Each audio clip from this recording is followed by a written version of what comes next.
in China, and the first three matches have been concluded in 2 straight games, and the next match coming up is women's singles. It's a women's singles between the world #1 TAI Tzu Ying of Chinese Taipei against Beiwen, the number 11 on the world ranking from United States.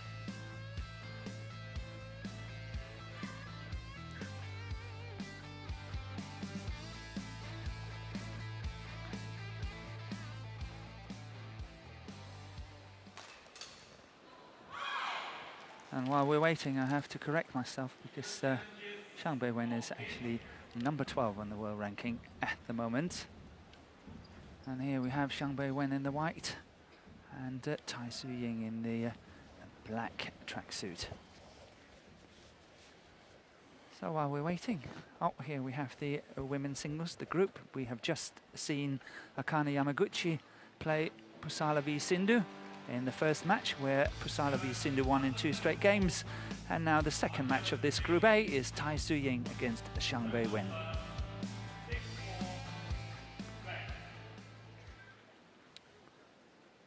And as we're waiting for the players to take on to court, I would like to welcome my good friend, Steen Petersen, former national coach in the Danish national team.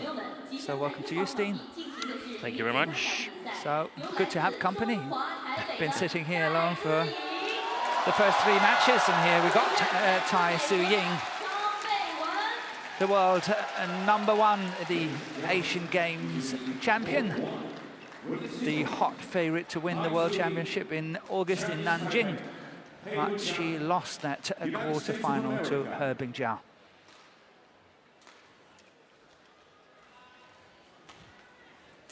And Beiwen here qualified as number 11 on the list.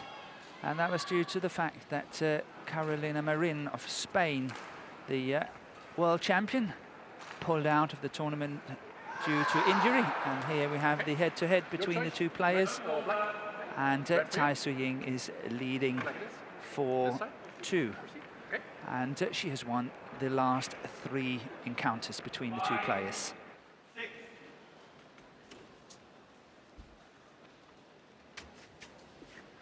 But due to the fact that Carolina Marin pulled out, Takahashi from Japan was in play, but already 2 Japanese players into the women's singles. And He Bingjiao also had to pull out due to injury. So Beiwen was the next in line, and that's why she's here, even though she only qualified as number 11 on the list. TAI Tzu Ying, age 24, 163 centimeters. She's ranked 1 in the world, and you can't go any higher than that. She has been number 1 in the world for 103 weeks since December 2016. One of the hot favorites to win this women's singles, but she's in a tough group here with Sindhu and Akane Yamaguchi as well. Beiwen, age 28, 168 centimeters. She is ranked 12 in the world, and the highest she has been is number 9. She has spent 2 weeks as number 9 on the world ranking.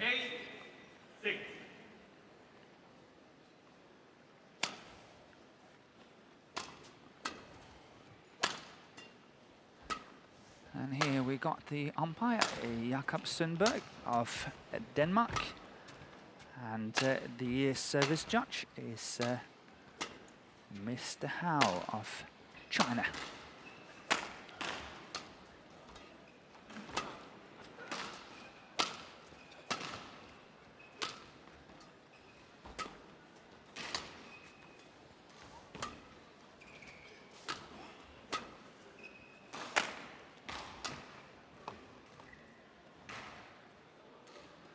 So it's been a bit of an up and down season for Beiwen. She has actually lost 6 first-round matches this year, which is quite a lot when you consider that you are number 12 on the world ranking. So what is your take on it, Steen? Well, As we know, she's based in Las Vegas in United States, and there's not a whole lot of practice partners in Las Vegas. So when she's home there, I don't think she practices a lot of competitive badminton. I think she mostly does weight training and prepares for tournaments and leagues around the world. So that might be one of the possible explanations for the up and down form, so to speak. But also, I mean, she's not amongst the 8 seeds, so she could run into some bad draws once in a while. Bad draws as well. I do agree with you on that. Well, we know she's a very capable player when she's playing at her best. She's definitely able to push the very top players. She won the India Open this year. On my right, TAI Tzu Ying, Chinese Taipei.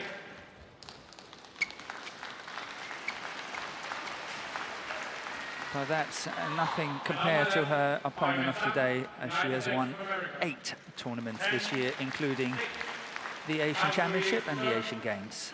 Level, late.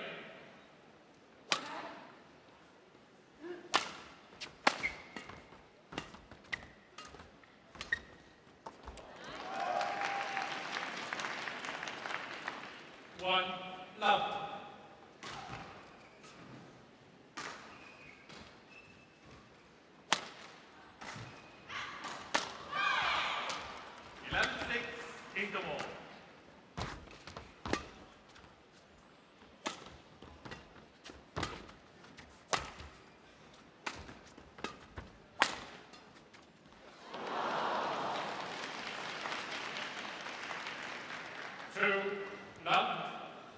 So from the previous matches, I can tell you that the court is very slow. Yeah. It's very hard to kill the shots, and it also looks like Zhang Beiwen is playing slightly against the drift. There might even be a drift against her. So she's got to hit them very, very hard. 20 seconds. Call to 20 seconds. Yeah, it makes sense. We have a door behind us that is open and blowing directly into the hall, so it's difficult playing conditions. Yeah, we can feel it at the back here, for sure. 11-6. Trying to cover up as well as possible.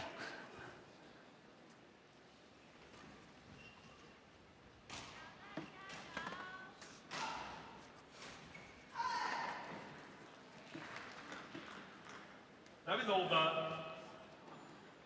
7-11.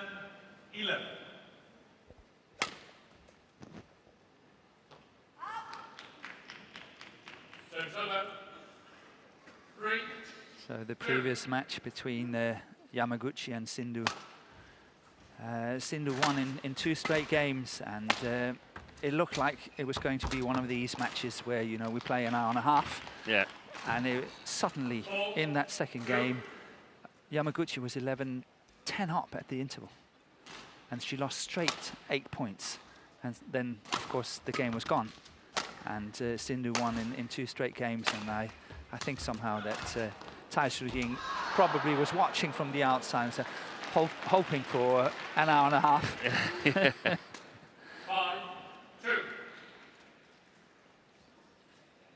Yeah, the first game was a long one.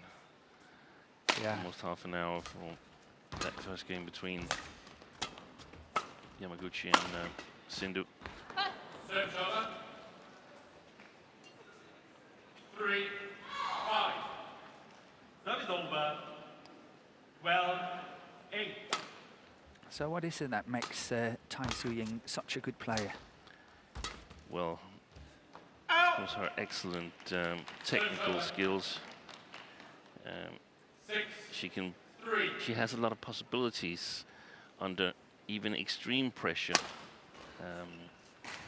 And it was interesting to see that when she sort of got a bit more fit after the Olympics in Rio, in my opinion, it was there. It took off. She became a much better player. She was mostly free of the injuries that bucked her up until then, and she'd always been very talented and won her first tournament on the international circuit at a quite young age, but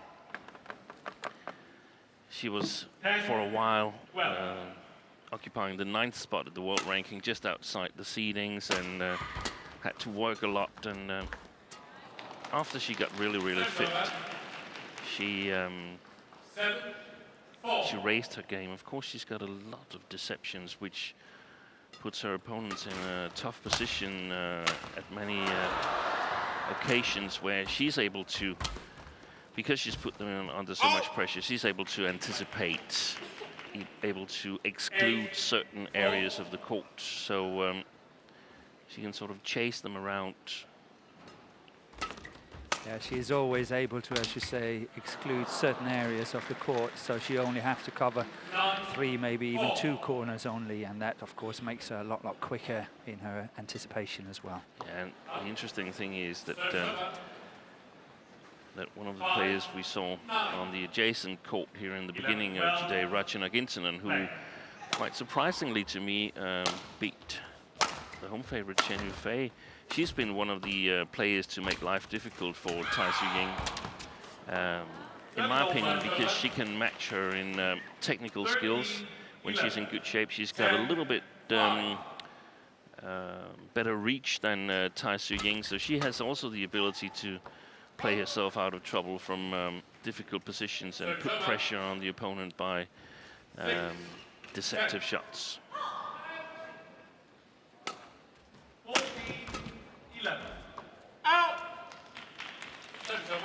And once again, we have to say that the scoreboard behind the court is wrong. It says 9-5, but it's actually 11-6 now for TAI Tzu Ying going into the mid-game interval. Service over. 12-14.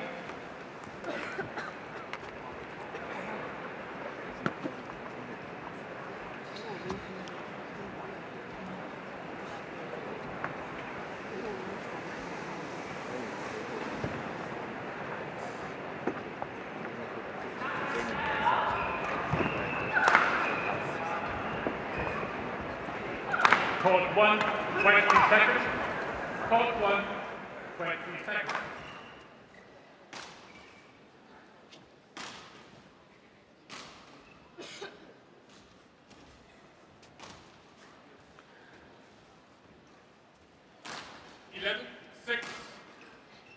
TAI Tzu Ying serving 11-6.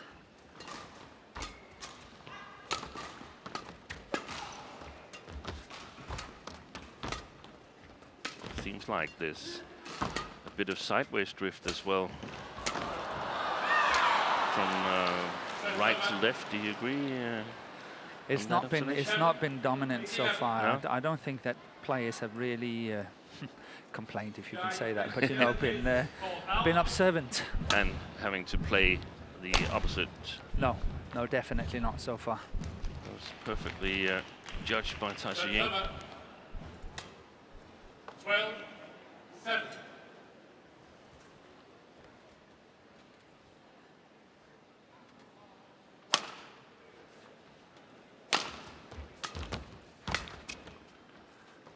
But what should Zhang Beiwen do?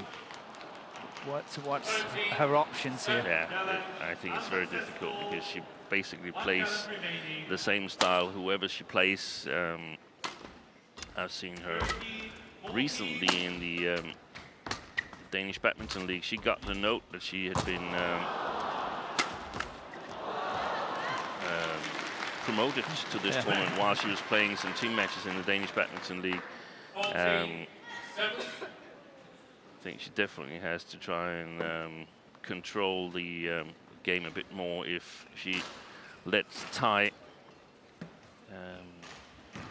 if she leaves too much time, she'll be struggling. She'll be chasing in the rallies. I don't think she can afford to do that.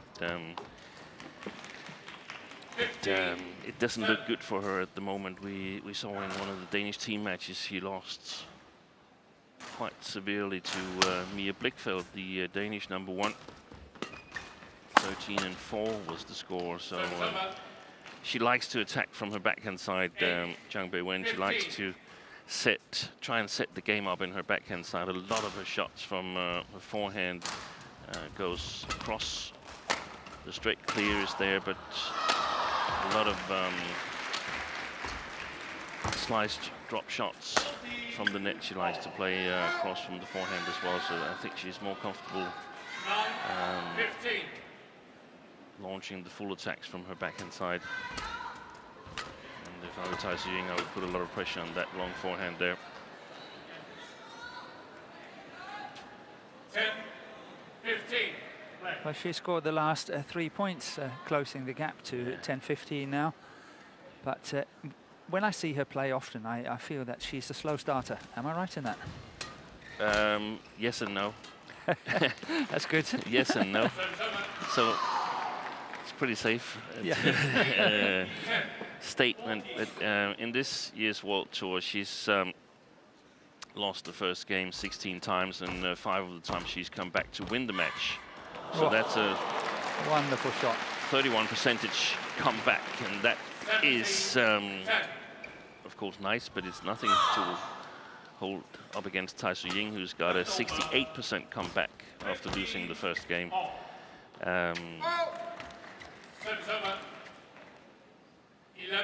But it's true that she's sometimes a slow starter.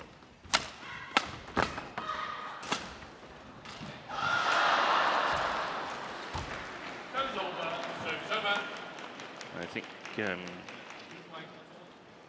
very often she sort of raises her shot quality throughout the match. But she's playing without coach. She is. Very distinct.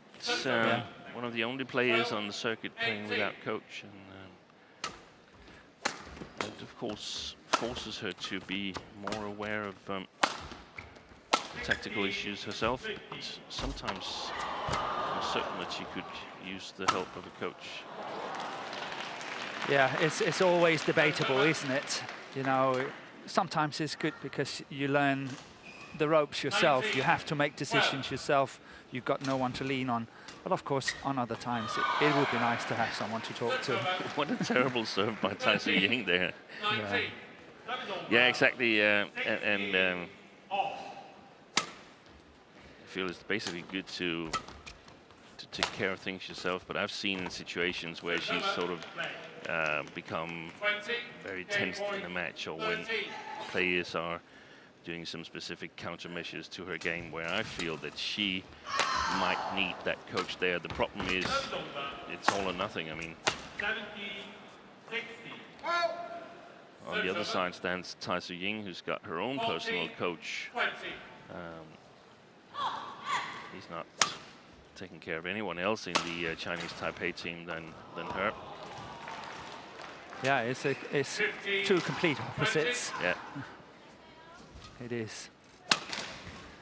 So it's a game point for TAI Tzu Ying.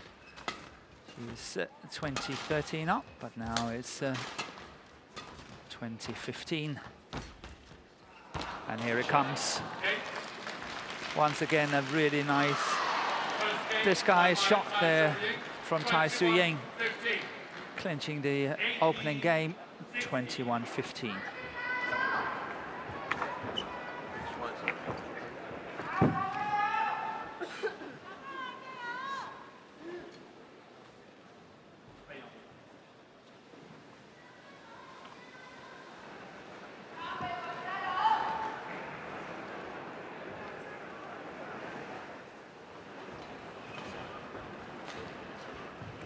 I remember at the World Championship for Beiwen, I know she was doing some crowdfunding to actually travel the world and get around to play quite a number of tournaments before she finished off in Nanjing at the World Championship. But I was so surprised when I saw her play that World Championship, because she lost the first game to Chloe Birch from England before she actually went on to win it eventually in 3 games. But she was under pressure, and she should never have been. But I feel that might be one of the occasions where it's nice to have someone else. Doesn't necessarily have to be a coach, but someone to discuss the situation with. because I mean, if you do the crowdfunding, then there's a good chance that you add some extra pressure, that you really want to do well for the ones that have supported you, that you send a T-shirt or a postcard or whatever the trade-off is for this crowdfunding thing, and it just influences you. It can be conscious, it can also be unconscious. Yeah, you never know. You never know. But surely she was not prepared to come here to Guangzhou. No, and one of the things is that, I mean, TAI Tzu Ying, we don't know really how well prepared she is either, because she withdrew from China 750 tournament, the tournament that was played in Fuzhou, and then she showed up in Hong Kong for the Super 500 tournament, but retired early in that tournament. So she must have had some kind of injury problems. So far, it seems like Beiwen hasn't been able to capitalize on it. No, she's not been able to put enough pressure on the situation. Yeah, TAI Tzu Ying pulled out of the Hong Kong Open in the semi-final against Nozomi Okuhara. Yeah, that's right, in the semi-final. Yeah, she lost the first 21-12 and then retired 3-1 down in the second.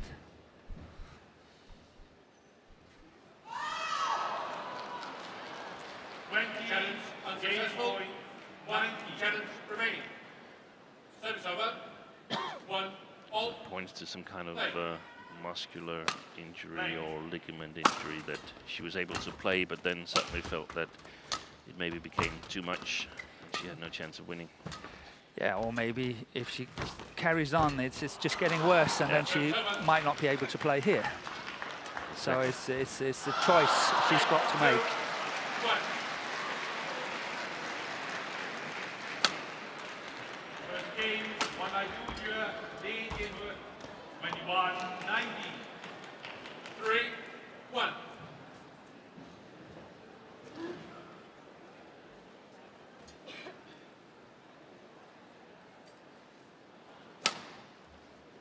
There's dire straits for Beiwen here, because in the previous World Tour tournaments that TAI Tzu Ying has played this year, whenever she's won the first game, she's always gone on to win the match. So that's awesome statistics. Unknown territory for Beiwen.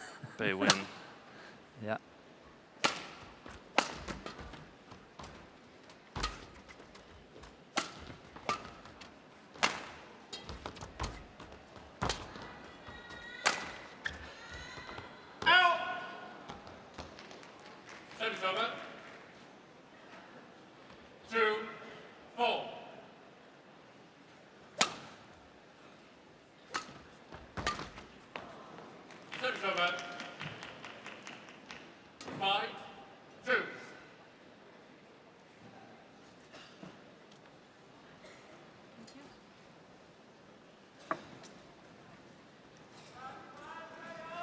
Do you actually know how much she's staying in the States, how long time she's staying? Because she must be traveling quite a lot, Zhang Beiwen.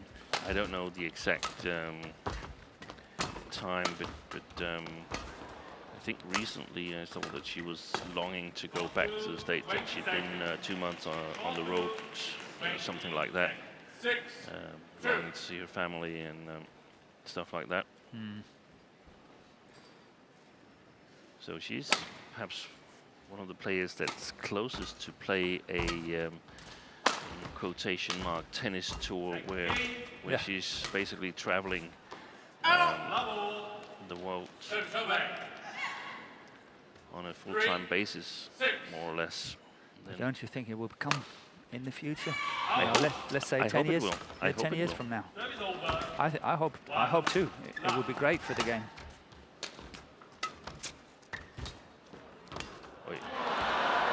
And we will probably see a lot of players, you know, having their either own coaches or doing everything themselves. Yeah. And depending less and less on the national associations.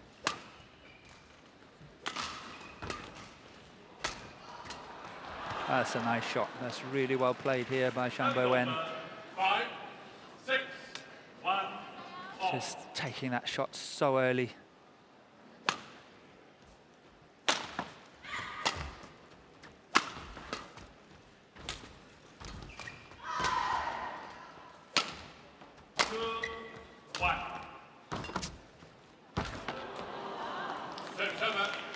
Very efficient little deception there at the net. Yeah. Just a little wiggle with the racket head. And that's just enough. Just enough to make Beiwen stop, and then of course she can't get to it.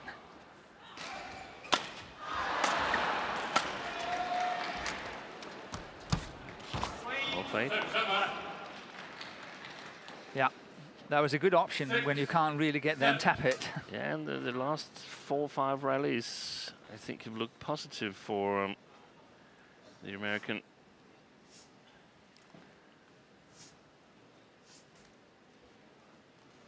Yeah, the American born in China, who went on to Singapore and then later on to the States. Yeah. Well played, well played. She's been controlling the last 5, 6 rallies, and it's going to be interesting to see whether TAI Tzu Ying will just kick it up a gear more.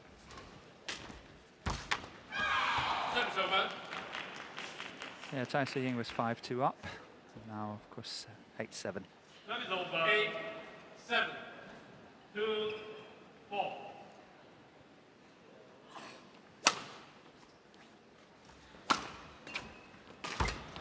So do you know anything about the status for Zhang Beiwen in terms of the Olympics in 2020? No, I don't know. No, I haven't heard anything either. 8-0.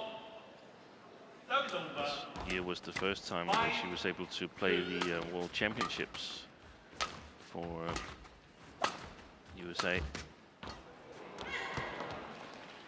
That might also have played a part in her losing the first game against Chloe Birch. That it was her first ever World Championships. Well, actually, I think it was her first ever. I'm not really sure. She might have participated for Singapore, but. Service over. 9-all.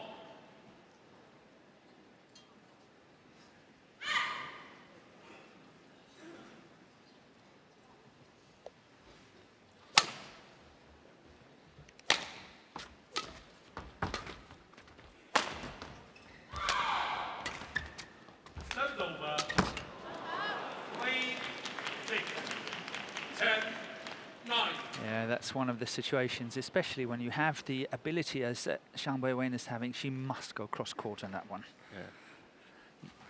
You know, everyone is waiting for the straight one. And if they're not here. Yeah, that's pretty sure. Yeah, good play. 10-all. I feel the pace of TAI Tzu Ying has gone down to a level where Zhang Beiwen is competitive.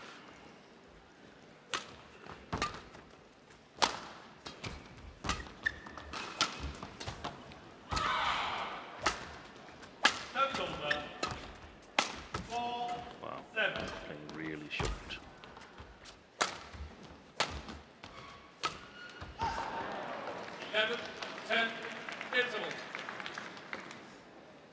So Zhang Beiwen goes into the mid-game interval with a lead of 11-10. Contrasting styles to the first game, where she was 11-6 down.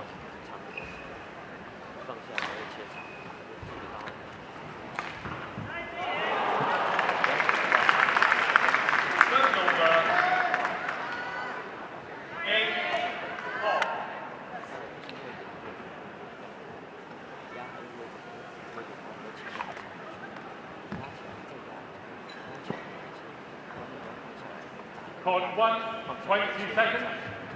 Court 1, 22 seconds.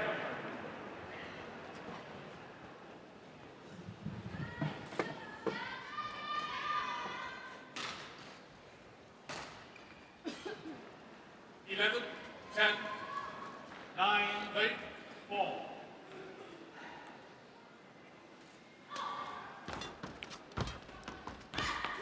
Service over. 11 all.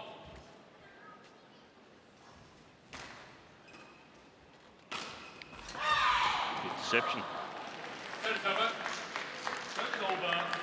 12. But what is making it really good, I think, is the fact that she's really stepping into it. Yeah. She's taking it so early, and that's giving her lots of options. And her body's moving in another direction than the actual shot. 12 all. 6, 9. Going wide. Yeah. Out! Service over. 13, 12.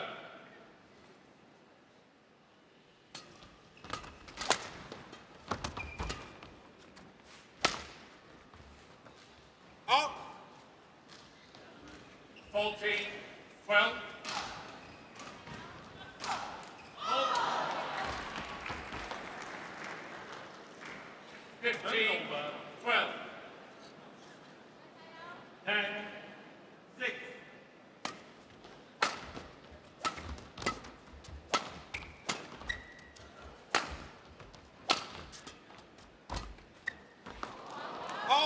Ooh, Yeah, but she did. that looked a little close from where I'm sitting. 12. Yeah, but she didn't take a challenge on it.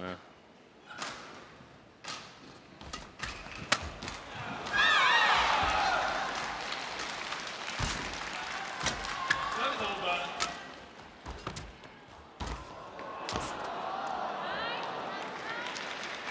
Service over. 13, 16. 7, 10.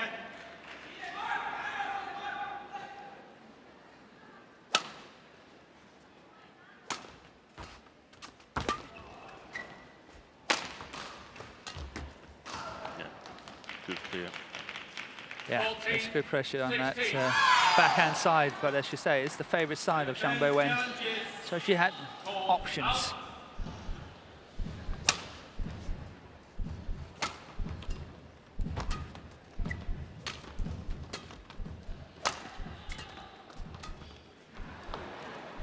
Service over.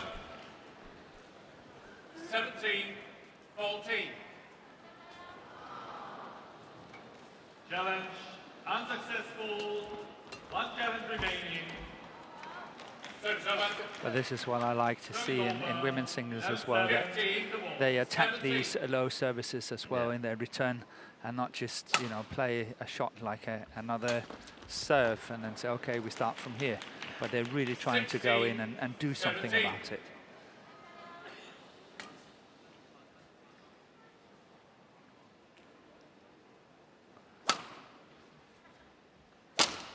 Yeah, it's the second chance of playing an attacking shot. Of course, the first is the service. Yeah. We see that in a lot of the doubles categories. I'm interested to see. Excellent play again. Yeah, what a good shot. What a good shot it is from TAI Tzu Ying. And it's all back level here, 17 all. After having trailed 3 points, 17-14.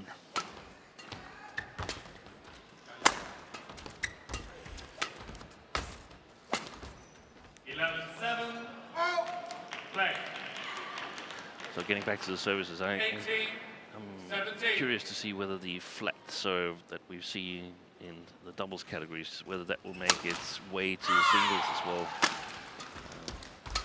I surely think it can. Yeah. The downside of it is, of course, that you have to cover the whole court yourself afterwards. Yeah, but that's a surprise element. You can, you know, throw it in now and again. Yeah.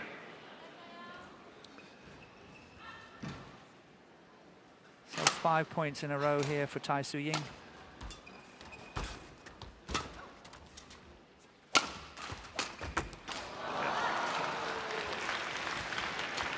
And it looks like she's keeping her statistics, as you mentioned, when winning the first game.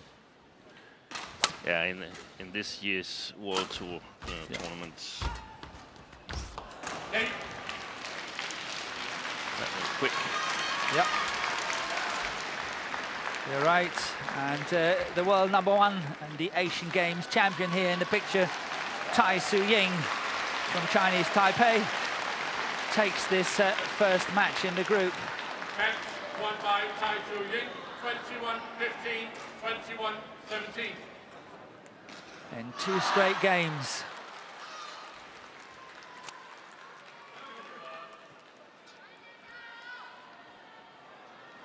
And here we have the match point.